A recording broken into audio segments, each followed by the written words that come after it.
Hi everyone, welcome to the channel. कैसे हैं आप सब अच्छे होंगे, मज़े में होंगे और अच्छे से अपने एग्जाम की तैयारी कर रहे होंगे।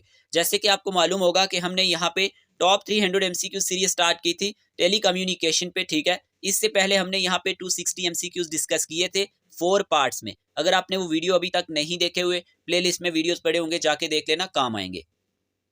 और अगर आप चैनल पे नए हैं, अपकमिंग एग्जाम्स के लिए आप हमारे इस चैनल को सब्सक्राइब कर सकते हैं, ताकि आपको डेली हमारे वीडियोस के नोटिफिकेशन टाइमली मिलते रहें और आप इसका बेनिफिट लेते रहें। जल्दी से सभी एस्पायरेंट क्लास को लाइक कर दें और हम अपने सेशन को कंटिन्यू करते हैं। आज की ये क्लास बहुत ही ज़्यादा इंपॉर्टेंट रहने वाली है। ठीक है, और यहीं पर हम डिस्कस करेंगे कुछ क्वेश्चन हमारे इलेक्ट्रिसिटी के भी रह गए थे। पहले हम डिस्कस करेंगे ई गवर्नेंस पे बेस्ड कुछ क्वेश्चन, और जो 260 से लेकर 275 के बीच में क्वेश्चन होंगे वो लास्ट पे हम डिस्कस कर लेंगे। ठीक है, सभी एस्पायरेंट ने क्लास को लाइक कर दिया होगा। चलिए अब हम अपने सेशन को कंटिन्यू करते हैं। और हाँ, एक और इम्पोर्टेंट अपडेट कि आज रात 8 बजे टेलीग्राम पे टेली कम्युनिकेशन के रिलेटेड इंपॉर्टेंट क्विज टेस्ट होगा, तो आप टेलीग्राम चैनल को जरूर ज्वाइन कर लेना। डिस्क्रिप्शन बॉक्स में आपको इसका लिंक मिल जाएगा।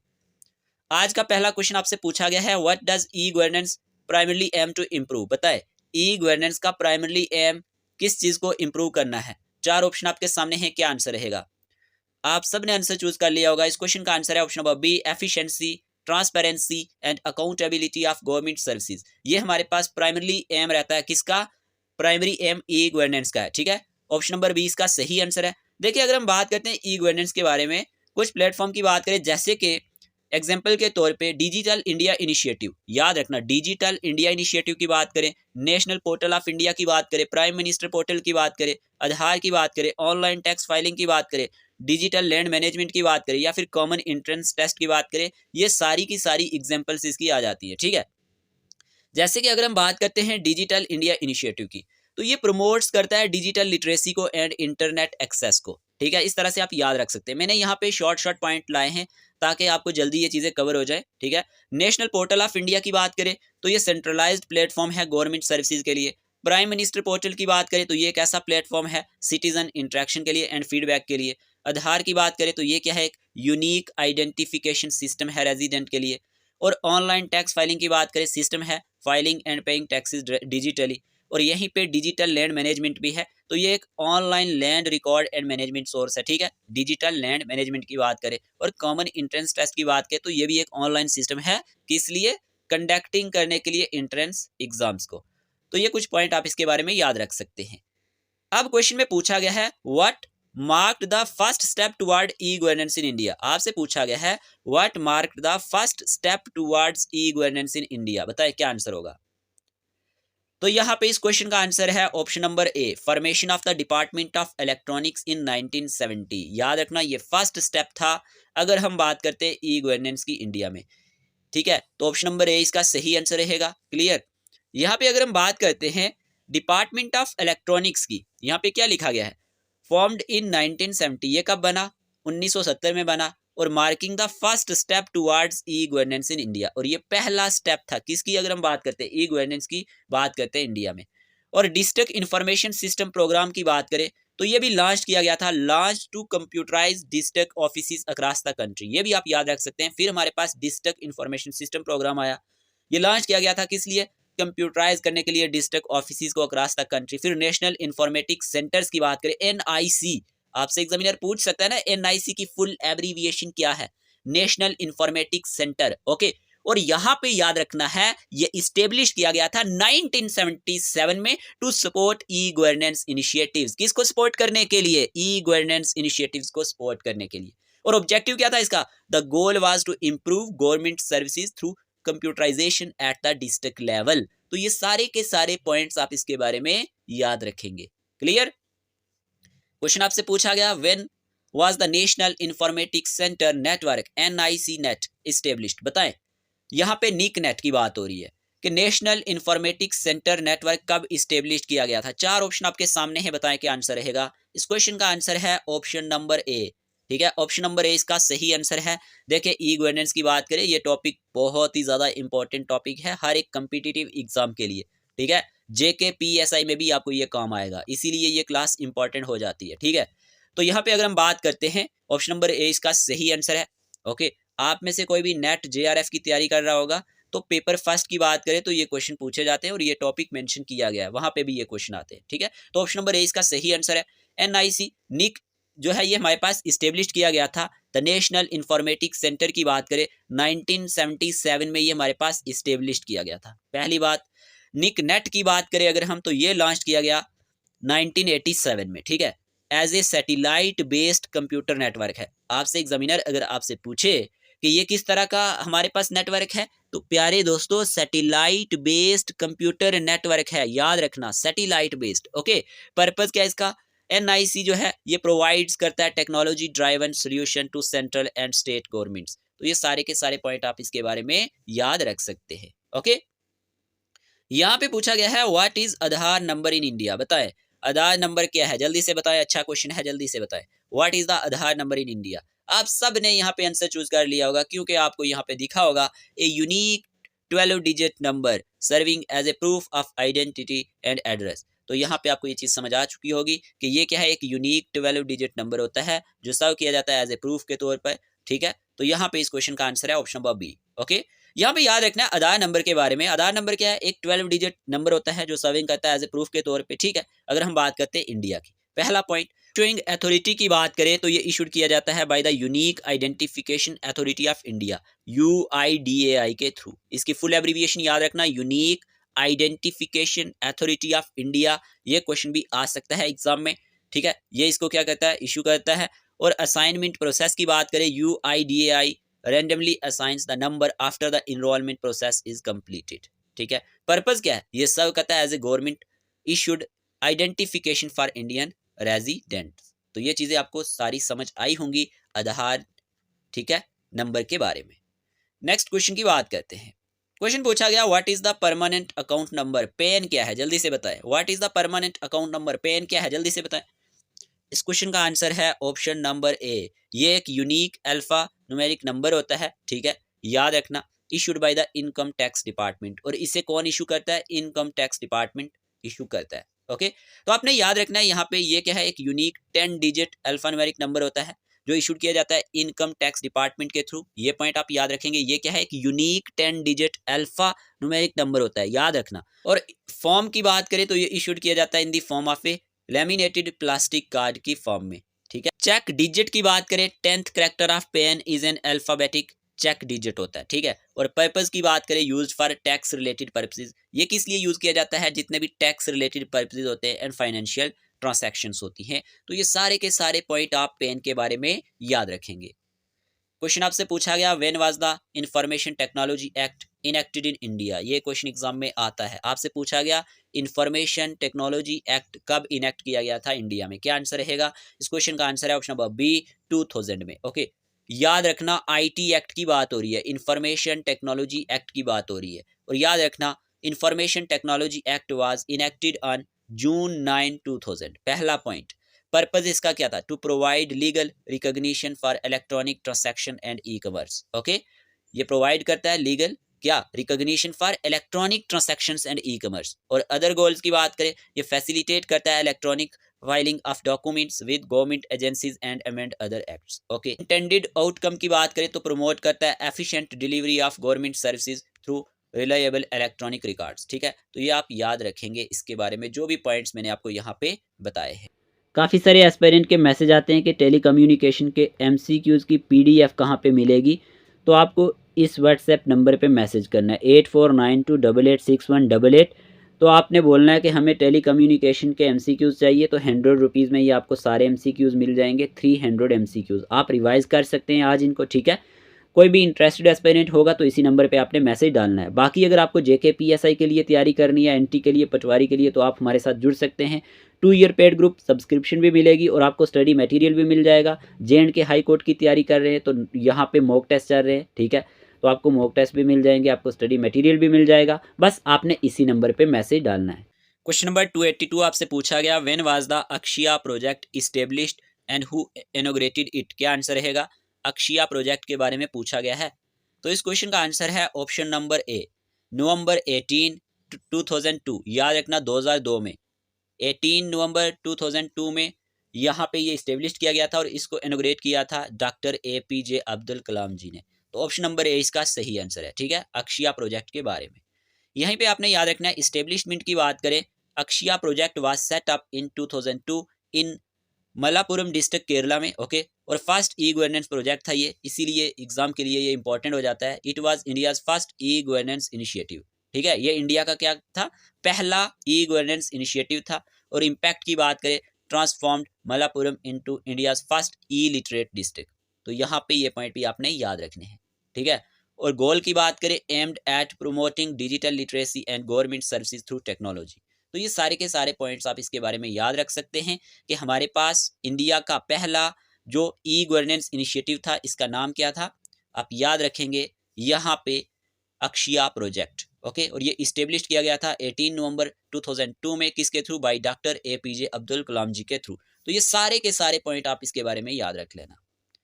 फिर आपसे क्वेश्चन पूछा गया है, when was the national e governance plan NEGP approved by the union government. बताएं कब हमारे पास national e governance plan NEGP जो है ये अप्रूव किया गया था यूनियन गवर्नमेंट के थ्रू। तो इस क्वेश्चन का आंसर है मई 18, 2006 में। ऑप्शन नंबर डी इसका सही आंसर है। 18 मई 2006 को national e governance plan NEGP ये अप्रूव किया गया था, किसके थ्रू, यूनियन गवर्नमेंट के थ्रू। आप याद रखेंगे, फार्मूलेशन की बात करें तो NEGP was formulated by the department of electronics and information technology, जो किस नाम से जाना जाता है, DEITY के नाम से जाना जाता है। ठीक है, and the department of administrative reforms and public grievances DARPG। देखे, आपको याद रखना है कि NEGP जो है ये फार्मूलेट किया गया था किसके through, department of electronic and information technology के through, and the department of administrative reforms and public grievances DARPG के थ्रू। ओके, यहीं पे आप याद रखेंगे। अप्रूवल डेट की बात करें, the union government approve the NEGP on May 18, 2006। Date याद रख लेना। और ऑब्जेक्टिव बहुत ज़्यादा ज़रूरी है। NEGP aims to improve e governance services across India. इसका एम क्या है, इम्प्रूव करना ई गवर्नेंस सर्विसेज को अक्रॉस इंडिया। ओके, और यहीं पे अगर हम बात करते हैं कोलैबोरेशन की, NEGP involves collaboration between various government departments to enhance public service delivery through technology। तो ये सारे के सारे पॉइंट्स आप किसके बारे में याद रखेंगे, NEGP के बारे में याद रखेंगे। तो ऑप्शन नंबर यहाँ पे डी इसका सही आंसर था। Let's move on to the next question. आपसे क्वेश्चन पूछा गया है, when did the government of India approve the state wide area network स्वान स्कीम। अच्छा क्वेश्चन है, एग्जाम में आएगा। आपसे पूछा गया है, कब जो है गवर्नमेंट ऑफ इंडिया ने अप्रूव किया था स्टेट वाइड एरिया नेटवर्क स्वान स्कीम। क्या आंसर होगा, इस क्वेश्चन का आंसर है March 2005। Okay, government of India ने अप्रूव किया था स्टेट वाइड एरिया नेटवर्क स्वान स्कीम मार्च 2005 में। और यहीं पे आप याद रखेंगे, स्वान scheme was approved by the government of India in March 2005। Okay, ये पार्ट है किसका, NEGP का, और it was a part of national e governance plan. Okay, और यहाँ पे आपने याद रखना है गोल्स के बारे में। ये कनेक्ट करता है state, district and block headquarters को। ठीक है, प्रोवाइड करता है high speed and secure connectivity, और इन्हांस करता है exchange of information between government departments. Okay, और इम्प्रूव करता है सर्विस डिलीवरी टू सिटीजन्स। तो ये सारे के सारे पॉइंट्स आप इसके बारे में याद रख सकते हैं। स्वान स्कीम के बारे में बहुत ही ज्यादा इंपॉर्टेंट टॉपिक है ये। ठीक है, नेक्स्ट क्वेश्चन की बात करते हैं। Which of the following are examples of e governance project in India. आपसे पूछा गया है, इनमें से कौन सी एग्जांपल्स है ई गवर्नेंस प्रोजेक्ट की इंडिया में। ये क्वेश्चन बहुत ही अच्छा क्वेश्चन है। क्या आंसर रहेगा, ऑप्शन नंबर ए है national e governance plan NEGP, digi locker, mobile सेवा एंड माई गवर्नमेंट .in। क्या आंसर होगा, इस क्वेश्चन का आंसर है ऑल ऑफ दी अबव। ये सारी की सारी एग्जांपल्स किसकी हैं, ई गवर्नेंस प्रोजेक्ट की हैं इंडिया में। अगर हम बात करते हैं national e governance plan NEGP की, डिजी लॉकर की, मोबाइल सेवा एंड माई गवर्नमेंट .in की, तो ये सारी की सारी एग्जांपल्स किसकी हैं, ई गवर्नेंस प्रोजेक्ट की हैं। फिर आपसे क्वेश्चन पूछा गया है, what is DigiLocker. DigiLocker क्या है जी, बताए क्या आंसर रहेगा। इस क्वेश्चन का आंसर है option number D. Okay, A secure cloud based platform for storing, sharing and verifying documents. याद रखना, डिजी लॉकर क्या है, ये एक सिक्योर क्लाउड बेस्ड प्लेटफॉर्म है, स्टोरिंग करने के लिए, शेयरिंग करने के लिए एंड वेरीफाइंग करने के लिए डॉक्यूमेंट्स को। आप याद रखेंगे, ए secure cloud based platform for storing, sharing and verifying documents. आपके फोन में भी ये होगा। ठीक है, और डिजी लॉकर की बात करें, ये क्या है, एक सिक्योर क्लाउड बेस्ड प्लेटफॉर्म है under the digital India programme के अंडर ये है। ठीक है, इनिशिएटिव के बारे में याद रखना, flagship project of the ministry of electronics and information technology. तो ये क्या है, एक फ्लैगशिप प्रोजेक्ट है किसका, ministry of electronics and information technology का। पर्पस की बात करें तो ये अलोज करता है सिटीजन को to store, share and verify digital documents, okay. और फीचर्स की बात करें तो प्रोवाइड करता है ऑथेंटिक डिजिटल डॉक्यूमेंट। तो ये सारे के सारे पॉइंट्स आप किसके बारे में याद रखेंगे? डिजी लॉकर के बारे में याद रखेंगे। Examples of e governance project की बात करें तो ये एग्जांपल्स याद रखेंगे। देखिए एक दो क्वेश्चन तो एग्जाम में आएगा ही, ओके। क्वेश्चन पूछा गया what is my government dot in, क्या है ये, बताए क्या आंसर होगा। इस क्वेश्चन का आंसर है option number D, an e governance initiative, okay, to increase citizen participation in government decision making. Option number D इसका सही आंसर है। ये एक ई गवर्नेंस इनिशिएटिव है इंक्रीज करने के लिए citizen participation in government decision making में। तो यहाँ पे ये पॉइंट आप इसके बारे में याद रखेंगे। लॉन्च किया गया, my government was launched on July 26, 2014 by PM Narendra Modi. ये पॉइंट आप याद रखेंगे। और पर्पज इसका क्या है? Platform for citizen engagement in government decision making, clear. और यहीं पे याद रखेंगे इसका फीचर्स क्या है। फीचर्स इसके हैं सबमिट सजेशंस फॉर मन की बात, आप सबमिट कर सकते हैं सजेशंस किसके लिए? मन की बात के लिए। पार्टिसिपेट कर सकते हैं डिस्कशंस में, पोल्स में एंड क्विजेज में, ओके। और राइट कर सकते हैं blogs on public interest topics. तो ये पॉइंट आप इसके बारे में याद रखेंगे। क्वेश्चन पूछा गया है what does ChatGPT stand for, बताएं चैट जीपीटी की फुल एब्रीविएशन क्या है। इस क्वेश्चन का आंसर है option number B, chat generative pre trained transformer, okay. Option number B इसका सही आंसर है। अच्छा क्वेश्चन है। Chat generative pre trained transformer is the full form of ChatGPT. ChatGPT के बारे में याद रखना, NAI ये एक आर्टिफिशियल चैट बोट है with advanced natural language processing, okay, NLP।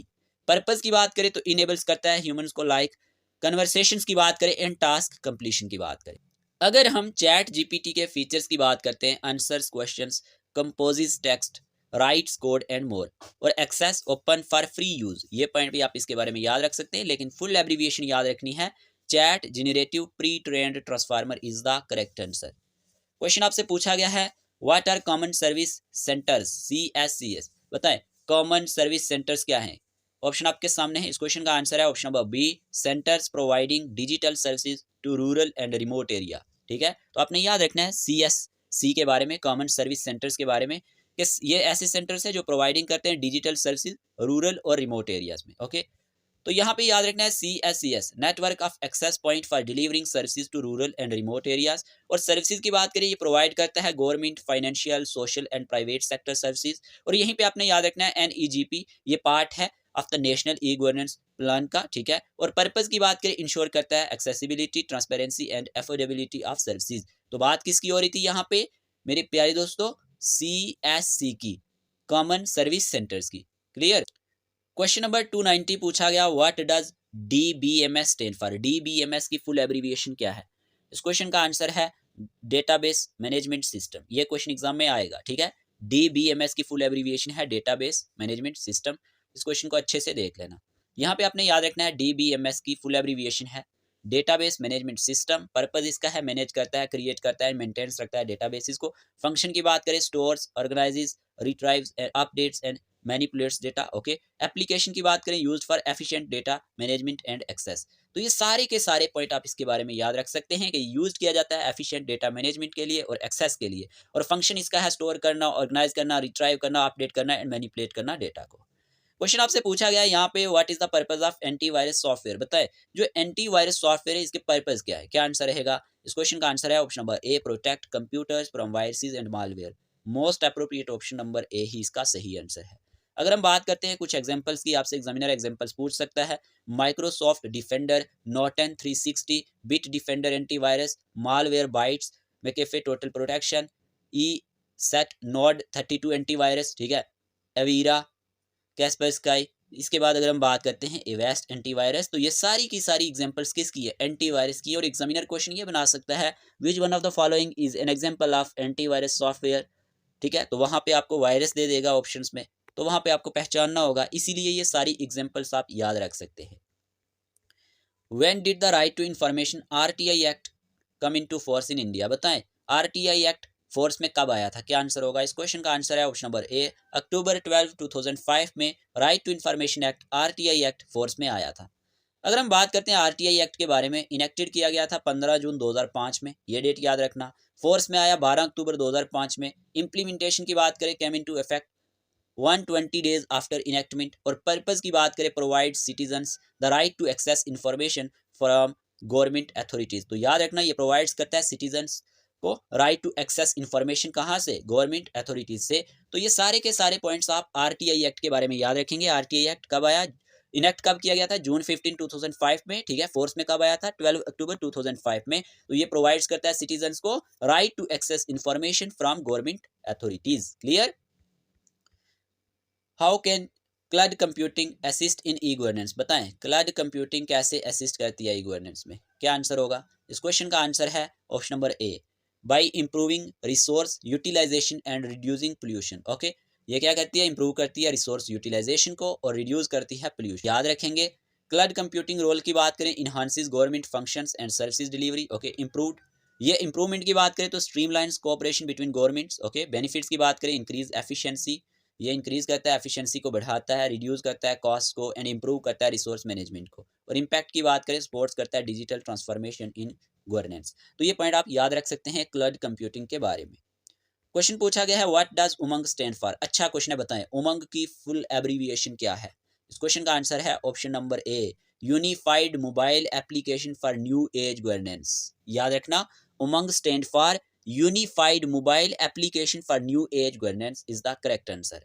याद रखना उमंग के बारे में, ये क्या है, एक मोबाइल ऐप है for accessing government services in India. Okay, ये पॉइंट आपने याद रखना है। सर्विसेज ऑफर्ड की बात करें, include services from central, state, local government and private sector. ठीक है, यहाँ पे जो भी सर्विसेज प्रोवाइड की जाती हैं उसमें सेंटर की बात करें, स्टेट की बात करें, लोकल गवर्नमेंट की बात करें या प्राइवेट सेक्टर की बात करें, हर एक सर्विस यहाँ पे ऑफर की जाती है। पर्पज की बात करें, simplifies access to government services via a unified platform. और कवरेज की बात करें, covers a wide area of services for citizen. तो ये सारे के सारे पॉइंट आप उमंग के बारे में याद रख सकते हैं। क्वेश्चन पूछा गया आपसे what does B2B stand for, बताएं B2B की फुल एब्रीविएशन क्या है। क्या आंसर रहेगा इस क्वेश्चन का, आंसर है option number A, business to business. Business to business is the correct answer. B2C की बात करें, बिजनेस टू कंज्यूमर। G2E की बात करें, गवर्नमेंट टू एम्प्लॉयज। G2C की बात करें, गवर्नमेंट टू सिटीजन्स। G2G की बात करें, गवर्नमेंट टू गवर्नमेंट। ये सारी फुल एब्रीविएशन याद रख लेना। ओके, B2C क्या होता है, बिजनेस टू कंज्यूमर। G2E क्या होता है, गवर्नमेंट टू एम्प्लॉयज। G2C क्या होता है, गवर्नमेंट टू सिटीजन्स। G2G क्या होता है, गवर्नमेंट टू गवर्नमेंट। क्लियर। अब यहाँ पे क्वेश्चन पूछा गया है what is the primary function of A UPS. ये क्वेश्चन रह गए थे इसीलिए यहाँ पे लास्ट पे मैंने रखे हैं। यूपीएस का प्राइमरी फंक्शन क्या होता है, अनइंटरप्टेबल पावर सप्लाई। पहले तो आप इसका फुल एब्रीविएशन याद रखेंगे यूपीएस का, क्या पता यही क्वेश्चन एग्जाम में आ जाए। तो इस क्वेश्चन का आंसर है option number B, provide backup power during a power outage. Okay, ये प्रोवाइड करता है बैकअप पावर ड्यूरिंग कब, एक पावर ओटेज के दौरान। और यहीं पे याद रखना है UPS provides backup power during a power outage. An inverter converts DC power to AC power for devices. और जो एक इन्वर्टर होता है वो इसमें कन्वर्ट करता है डीसी पावर को एसी पावर में। ठीक है, फॉर डिवाइसेस के लिए डीसी क्या हुआ, डायरेक्ट करंट। ओके, और एसी क्या हुआ, अल्टरनेटिंग करंट पावर। तो यहाँ पे याद रखना है UPS ensures uninterrupted power supply for critical system. और यूपीएस क्या करता है, ये इंश्योर करता है अनइंटरप्टेड पावर सप्लाई, किस लिए, क्रिटिकल सिस्टम के लिए। लेकिन आपने याद रखना है ये प्रोवाइड करता है बैकअप, ठीक है, पावर ड्यूरिंग ए पावर ओटेज। और इसका फुल एब्रीविएशन आपने तो याद रखना है, uninterruptible power supply is the correct answer. और यहाँ पे ऑप्शन नंबर बी इसका सही आंसर है। क्वेश्चन नंबर 297 पूछा गया what is the main function of A switched mode power supply. SMPS का फुल एब्रीविएशन क्या है, switched mode power supply. Okay, यहाँ पे पूछा गया इसका मेन फंक्शन क्या है, ऑप्शन नंबर डी इसका सही आंसर है। ये कन्वर्ट करता है एसी को डीसी में एंड ट्रांसफर करता है power to DC loads. Okay, यहाँ पे याद रखना है ये कन्वर्ट करता है अल्टरनेटिंग करंट को डीसी में यानी डायरेक्ट करंट में। ठीक है, एंड ट्रांसफर करता है पावर को टू डीसी लोड में। तो ये पॉइंट आप इसके बारे में याद रख सकते हैं, एग्जाम में पूछा जाएगा क्वेश्चन, तो आपने गलत नहीं करना है। एसी टू डीसी कन्वर्शन की बात करें, एन एसएमपीएस क्या है, स्विच्ड मोड पावर सप्लाई। ठीक है, फर्स्ट कन्वर्ट करता है एसी वोल्टेज को डीसी में यूजिंग ए रिएक्टिफायर, किसका यूज करके, रिएक्टिफायर का यूज करके। ठीक है, एंड इनपुट फिल्टर। लेकिन आपको याद क्या रखना है, मेन फंक्शन क्या है स्विच्ड मोड पावर सप्लाई का, तो आप याद रखेंगे ये कन्वर्ट करता है एसी को डीसी में और ट्रांसफर करता है पावर को डीसी लोड्स में। ओके, और एसएमपीएस की फुल एब्रीविएशन क्या है, switched mode power supply. Okay, पूछा गया what is the primary function of an inverter and a stabiliser, कि इन्वर्टर और स्टेबलाइजर का प्राइमरी फंक्शन क्या होता है। बताइए क्या आंसर रहेगा इस क्वेश्चन का, आंसर है option number B, protect appliances from power fluctuation. तो ये हमारे पास प्राइमरी फंक्शन है किसका, इन्वर्टर का और स्टेबलाइजर का।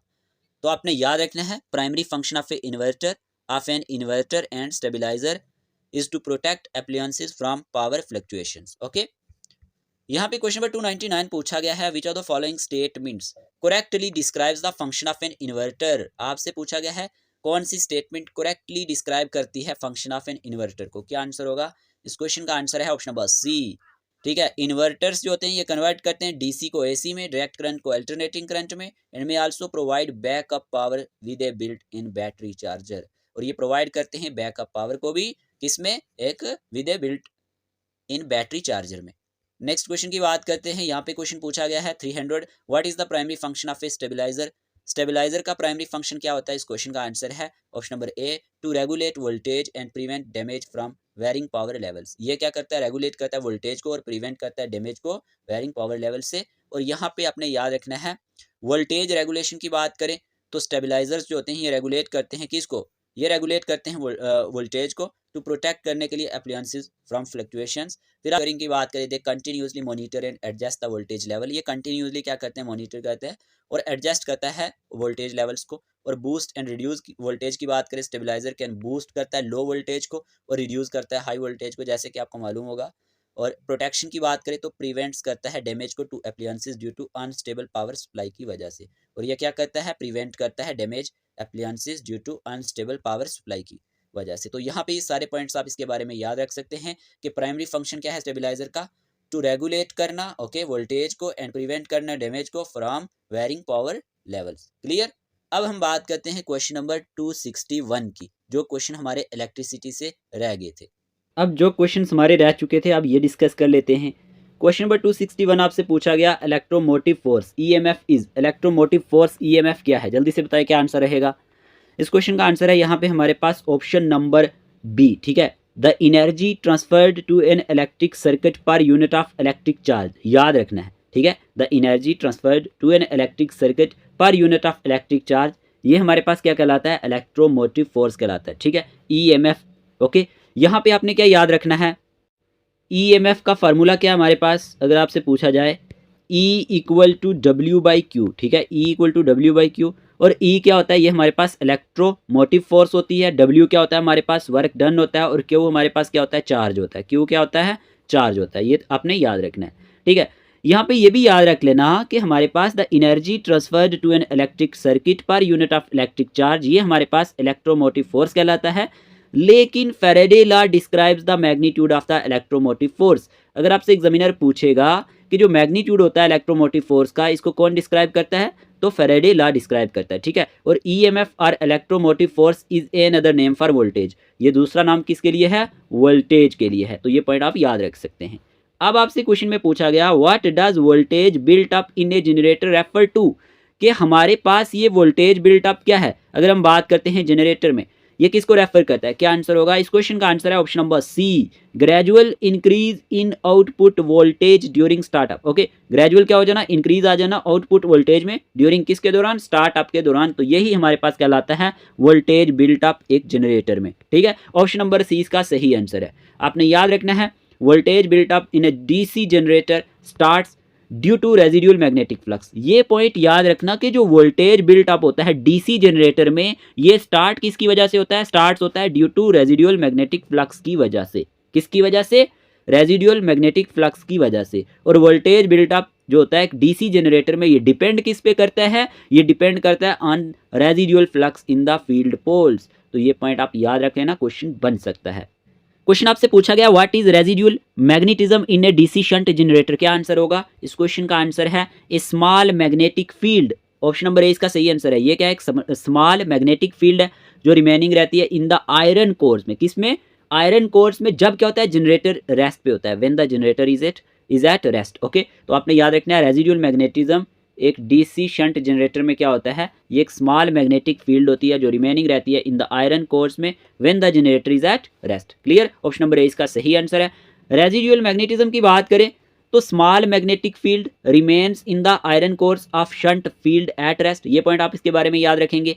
स्टार्टअप रिक्वायरमेंट की बात करें, विदाउट इट, इसके बगैर क्या होता है, जो एक्सटर्नल डीसी करंट होता है वो नीडेड होता है, किस लिए, स्टार्ट करने के लिए जनरेटर। सिटेशन की बात करें, residual magnetism enables voltage built up without external power, तो ये क्या करता है, इनेबल करता है voltage built up without external power. और यहाँ पे याद रखना है एसेंशियल है किसके लिए, ये एसेंशियल है ऑपरेशन के लिए, जैसे crucial for starting A DC shunt generator, किसको स्टार्ट करने के लिए, डीसी शंट जनरेटर को स्टार्ट करने के लिए। तो आप ये सारे के सारे पॉइंट इसके बारे में याद रखेंगे। Residual magnetism in a DC shunt generator, ये क्या है, एक स्मॉल मैग्नेटिक फील्ड होती है जो रिमेनिंग रहती है in the iron cores when the generator is at rest. Question पूछा गया आपसे, a 3 phase slip ring induction motor is fed from the rotor side with the stator, ठीक है, winding short circuited, the frequency of the current flowing in the short circuited stator is dash. क्या answer होगा इस question का, answer है option number A, slip frequency. Okay, याद रखना, यहाँ पे आपने याद रखना है the relative speed between the rotor magnetic field and stator conductors is known as slip speed. Note करो जल्दी से कि जो रिलेटिव स्पीड होती है रोटर मैग्नेटिक फील्ड के बीच में और स्टेटर कंडक्टर के बीच में, ये स्लिप स्पीड के नाम से जानी जाती है। एज अ रिजल्ट अगर हम बात करते हैं, frequency of the induced EMF in the stator winding is equal to the slip frequency, और रिजल्ट क्या होता है कि जो फ्रीक्वेंसी होती है इंड्यूस्ड ईएमएफ की stator winding is equal to the slip frequency, ये किसके बराबर होती है, स्लिप फ्रीक्वेंसी के बराबर होती है। ठीक है, क्वेश्चन पूछा गया आपसे, the frame of an induction motor is made of, कि जो फ्रेम होता है ना, फ्रेम किसका, इंडक्शन मोटर का, ये किसका बना होता है, तो इस क्वेश्चन का आंसर है यहाँ पे option number C, cast iron. Option number C इसका सही आंसर है, the frame of an induction motor is made of cast iron. Clear, यहाँ पे आपने याद रखना है, फ्रेम की बात करें तो made of closed grained cast iron which provide strength, जो क्या प्रोवाइड करता है, strength, durability, vibration, damping and heat dissipation. ठीक है, फ्रेम की अगर हम बात करते हैं, और स्टेटर की बात करें तो ये कंपोज होता है सिलिकॉन से, ठीक है, स्टील लेमिनेशन के साथ, और it generates the rotating magnetic field in the motor, और इसका काम क्या होता है, ये जनरेट करता है। स्टेटर की बात करें अगर हम, रोटेटिंग मैग्नेटिक फील्ड मोटर के अंदर, कोई एक पॉइंट आपसे पूछा जा सकता है एग्जाम में। और रोटर की बात करें तो ये रोटेटिंग पार्ट होता है मोटर का, जो किससे बना होता है, made of laminated iron core से बना होता है विद आइदर स्क्विरल केज और वॉन्ड रोटर वाइंडिंग। ओके, तो ये पॉइंट इसके बारे में याद रख सकते हैं। रोटर बार की बात करें, ऑफन मेड ऑफ एल्युमिनियम और कॉपर, ये किससे बना होता है, ये हमारे पास एल्युमिनियम और कॉपर का बना होता है, किस लिए, for efficient current conduction and motor performance के लिए। तो ये पॉइंट आप इसके बारे में याद रख सकते हैं।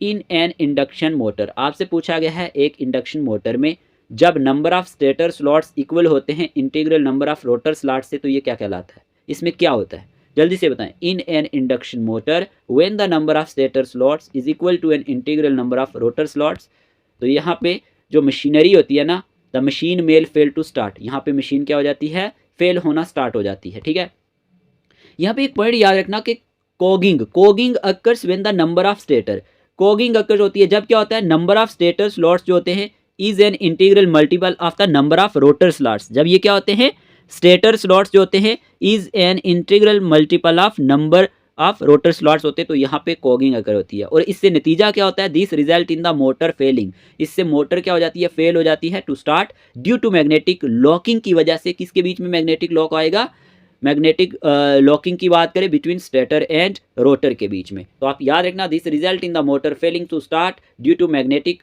Locking between the stator and rotor. तो यहाँ पे आपसे क्वेश्चन पूछा गया था, in an induction motor when the number of stator slots is equal to an integral number of rotor slots the machine may fail to start, इसका सही answer है।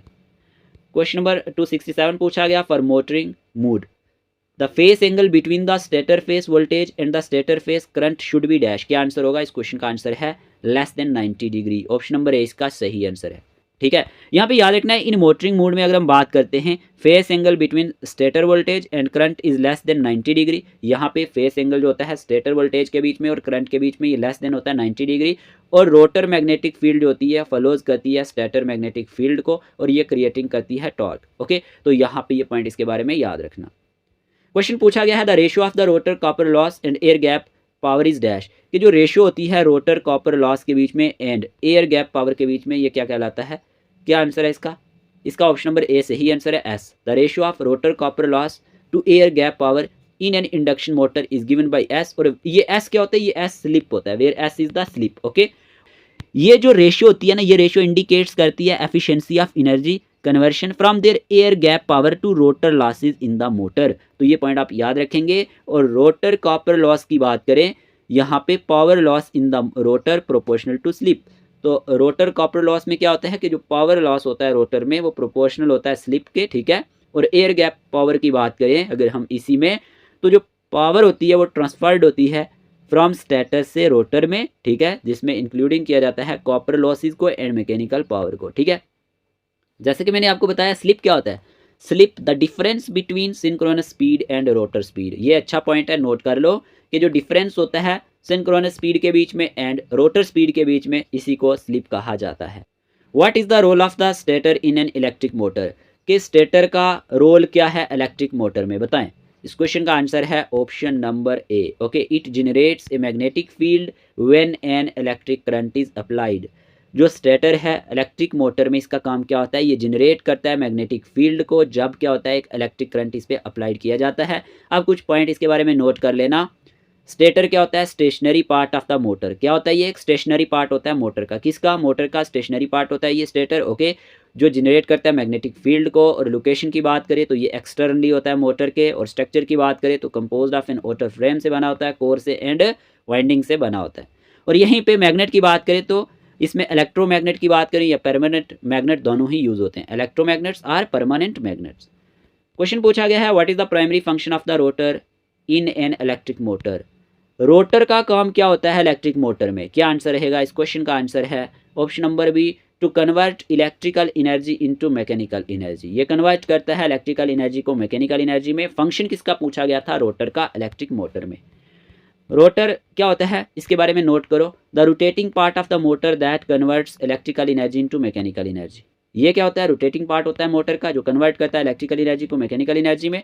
और पोजीशन की बात करें तो usually positioned internally with in the motor, और ये इंटरनली पोजीशनड होता है, ठीक है, मोटर में। और स्ट्रक्चर की बात करें तो composed of A shaft, core and coils. ये किससे बना होता है, शाफ्ट से, कोर से, कॉइल से। फंक्शन की बात करें, rotor shaft conveys torque and motion to the outside. ये क्या करता है, कन्वेज करता है टॉर्क को एंड मोशन को आउटसाइड, ठीक है। तो ये सारे पॉइंट इसके बारे में याद रखना। What does motor speed measure, अच्छा क्वेश्चन है, मोटर स्पीड किसको मीजर करती है, क्या आंसर होगा, option number B, the number of rotations per minute, RPM. Okay जी, याद रखना, the numbers of rotations per minute is the correct answer. देखिए मैंने आपको बोला था कि टेलीग्राम का लिंक आप ज़रूर ज्वाइन करना, ठीक है, डिस्क्रिप्शन बॉक्स में आपको लिंक मिलेगा। आज रात को आपका टेस्ट होगा, आप सब ने उस टेस्ट को अटेंड करना है, सब ने अटेम्प्ट करना है, ठीक है। टेलीग्राम पे टेस्ट होगा तो उसमें हम कोशिश करेंगे कि आपका जो सिलेबस है ना टेली कम्युनिकेशन का, खास करके जो 40 मार्क्स का, तो वहाँ पे हम डिस्कस करें, कुछ इंपॉर्टेंट एमसीक्यूज़ हम आपके सामने रखेंगे, आपने वहाँ पे एज अ टेस्ट लेना है, ठीक है। तो आपको एग्जाम में हो सकता है हेल्प मिल जाए। मोटर स्पीड क्या, the rate at which A motor rotates measured in RPM, ठीक है, ये आरपीएम में मेजर किया जाता है। रोटेशन की बात करें, number of times the motor rotator shaft rotates पर मिनट। अब जो रोटेशन होता है ना, ये क्या होता है, नंबर ऑफ टाइम्स जो मोटर रोटर होता है ना शाफ्ट, ये रोटेट्स जो करता है पर मिनट, ठीक है। और यहाँ पे power supply frequency for a motor depends किस पे करती है, कंट्री पे, और ये टिपिकली या तो 50 हर्ट्ज होती है या फिर 60 हर्ट्ज होती है। तो ये पॉइंट आप याद रखेंगे, HZ, ठीक है, 50 HZ या फिर 60 HZ, ठीक है। जो पावर सप्लाई फ्रीक्वेंसी होती है मोटर की डिपेंड करती है कंट्री पे, लेकिन टिपिकली अगर हम बात करते हैं तो ये हमारे पास 50 HZ होती है या फिर 60 HZ होती है। What does rotor frequency represent in an induction motor, आपसे पूछा गया है कि रोटर फ्रीक्वेंसी किसको रिप्रेजेंट करती है इंडक्शन मोटर में। इस क्वेश्चन का आंसर है the frequency of the voltage, किसकी फ्रीक्वेंसी, वोल्टेज की फ्रीक्वेंसी या फिर करंट की, induced in the motor, okay, और current induced in the motor, और जो करंट इंड्यूस्ड होता है मोटर में। याद रखना, रोटर फ्रीक्वेंसी रिप्रेजेंट्स, ठीक है, the frequency of the voltage और current induced in the rotor. ये आप इसके बारे में याद रख सकते हैं।